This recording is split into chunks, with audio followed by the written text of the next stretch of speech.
Assalamu alaikum wa rahmatullahi wa barakatuh. This is and peace out to the rest of you. Black art, black mind, black in. Again, hit the share button. The message is more important than the messenger. The reason that I am recording this message is based on that sentence of mine. I'm not the first one to say that, I'm sure. I just don't know who else said it before I did. But I've heard others say, listen to the message and stop looking at the messenger. I've heard others say it that way, but I'm saying that while both the message and messenger are important, the message is more important, and that's why I said it the way that I did. Somewhere in human history, somebody must have said the same thing in various languages before, but I just don't know who it is. But again, I'm talking about the message, not the messenger. Shout out to Edward Anderson, the Reverend Brother Pastor Deacon Dr. Edward Allen Anderson. He's been endorsing Love Dorsey lately, and some people have been going in on him about this, talking about, well, she's too ratchet, she too hood. We need to abandon that whole hood culture. And I would say we do. I mean, I wouldn't necessarily say hood culture, because the hood is just a location or several locations. They're zip codes. Oftentimes, what they share in common is a demographic and a demographic that is both racial and income based. It's usually black folk that ain't making a whole lot of money. That does not make these areas automatically unsafe and full of negativity. It's not always that. Sometimes, though, and I want this to be understood, sometimes we ourselves tend to negatively stereotype the hood. That's why we use a lot of the terminology that we use when we talk about the class culture struggle that we have. Notice I said class culture struggle. I didn't say financial class struggle. Because the income of one's parents during such childhood does not guarantee that somebody will or will not begin to participate in the idness lifestyle. Most of the people I know from my hometown that went that idness route came up Huxtable. Many of them. I know more that did than that did not, to be honest with you. Many of the ones that did not come up Huxtable, but they came up more, let's say, good times, if you will. Most of them, on the flip side, I don't know how they're doing. Good or bad, I just don't know. But usually they had less to prove. Generally speaking, they had less to prove. So in any case, I do want to say this too, though.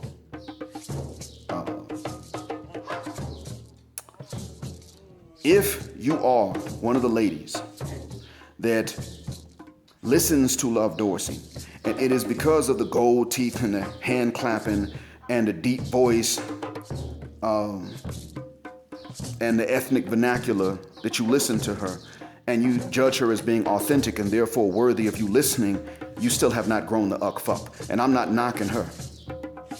She's speaking at least how she speaks. If she can code switch, I hope she can code switch. I hope she has the ability for her own benefit, sure. But, you don't have to do that with us. I don't necessarily say that. What I am saying is that if that's what it takes, if you could not listen to the same message coming from somebody like one of the Huxtable daughters, and I'm using them as an example because they are fictitious characters, or like Daryl McDowell's daughter in the Coming to America movies. If they cannot give the same message to you, and you at least listen to the message itself, then you're not yet grown. And I'm not knocking love.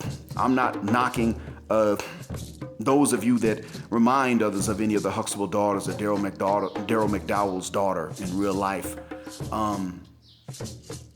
What I am saying is that there are, just as there are men that cannot say that her message is valid because they can't stand how she sounds and looks, by the same token, there are ladies that will only listen and consider it because of how she sounds and looks. Both are wrong. Neither one is going to be of much help for our people. You don't have to always like a messenger. You can hate me, but if you're going to hate a particular message, then it needs to be because of that message itself. And the identity of a messenger is important largely for one purpose, and that is to ascertain the intentions or reasons for why they would put forth such a message. So as an example, if you, let's say that you look at me, and you know something about me that makes me untrustworthy, but you don't hear a problem in my message, then what you should do is you should say first to yourself, okay, Black Mind is up here saying the right thing, but he's saying it for the wrong reasons. And that's an important thing to be aware of and to avoid. But you would need to say this first to yourself, then you would need to say this to others who listen. I know this about Black Mind and it's bad, so his message is correct, but he's saying it for the wrong reasons. Eventually that will show up, so you listening to me talk about Black Mind, you go ahead and be prepared for this to happen one day. Yeah, his message is actually correct technically.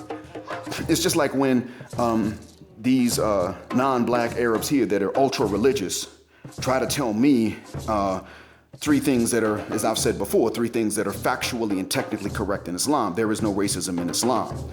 I didn't say there's none amongst Muslims, but in the religion there is none. That's a correct statement. Bilal was black. That's a correct statement.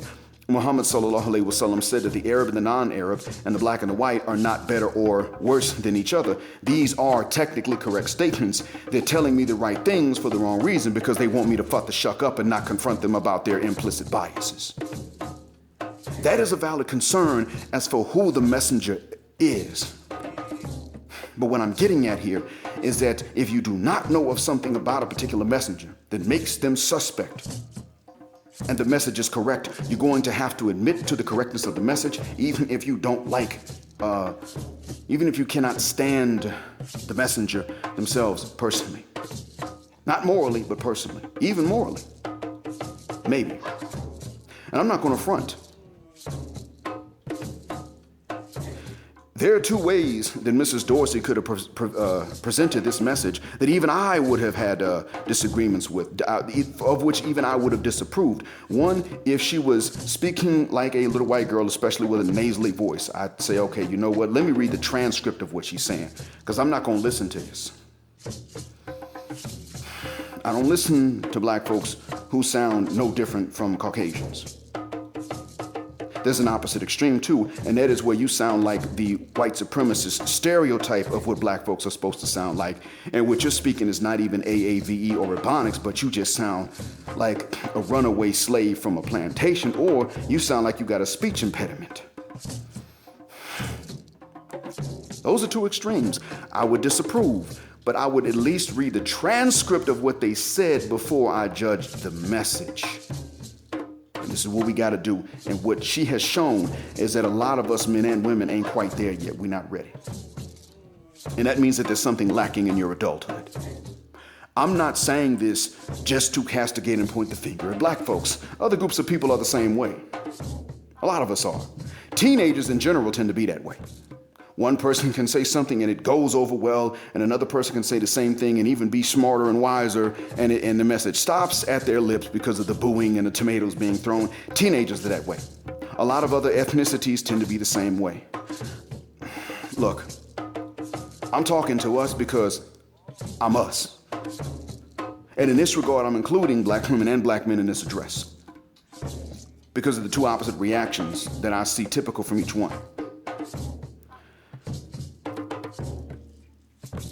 Is what she's saying helpful to us? Is she harming us? I don't know. I doubt it. I mean, actually, no, it's not. What she's saying is not. If black women want to keep black men that have any options in women at all and not just be able to keep homosexuals who have nowhere to go, this is what the hell they're going to have to do. Stop trying to be the man. Stop trying to control the man. Especially if you're going to leave the man because you found out that you could control him. Stop demanding that he be able to control you like a wild animal, because you fresh out of control, and when you get sick of, even if he can control you, when you get sick of it, you're going to call that white man on him. The white man with a badge and a gun, you're going to do that BGS's own daughter said that would be the case. That black women want black men to be race loyal, but they themselves are quick to call white cops on black men if that's what it takes to get what they want. So,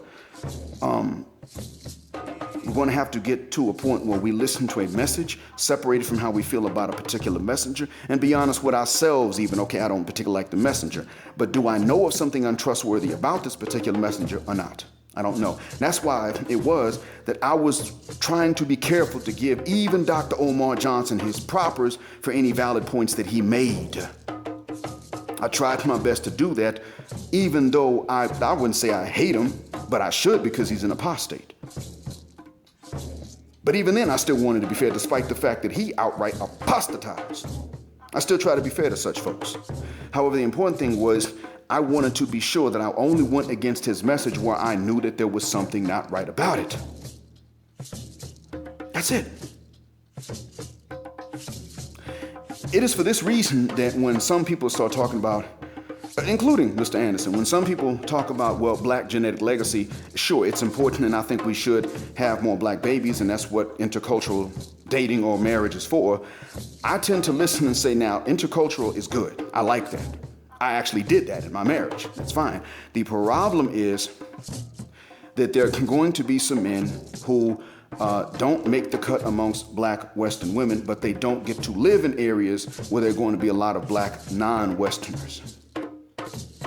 And even if they do, they still live in the West, wherein these women will still become Westernized. So for them, there's still not much of a way that they can have black children, raise them in a solid two-parent family, and push forward a great legacy. It's not an option. There are going to be black men who do not have that option.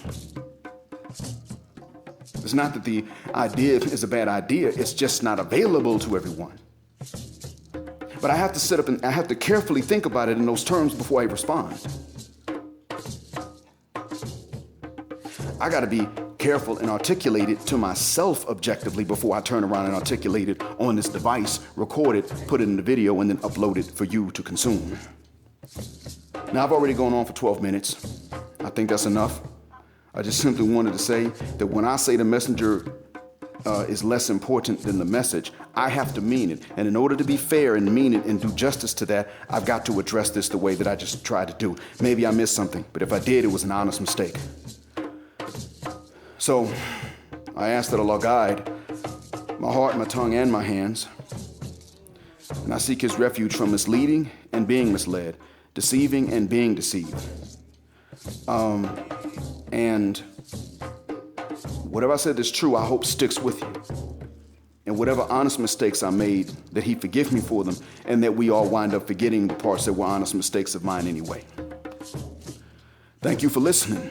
Black heart, black mind, black out, assalamu alaikum, and black heterosexual non-select male power, just because the gynocracy don't like it, and black patriarchy until extinction or judgment day.